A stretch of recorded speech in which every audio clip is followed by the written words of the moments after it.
Magluluto tayo ngayon guys ng sinabawan natin na isda. Ito ating sangkap, meron tayong tanglad, sibuyas, luya, kamatis, tapos siling green.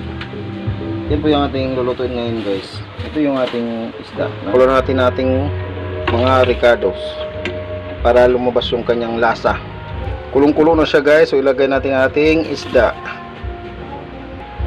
Lagyan natin ng asin. Lagyan natin ng malunggay. Ito yung guys yung ulam na sa area ng Bisaya guys, sa Leyte at Mindanao. Sa mga Tagalog guys, hindi makakarelate nitong ganitong ulam. Ito yung ulam na the best sa mga Bisaya guys.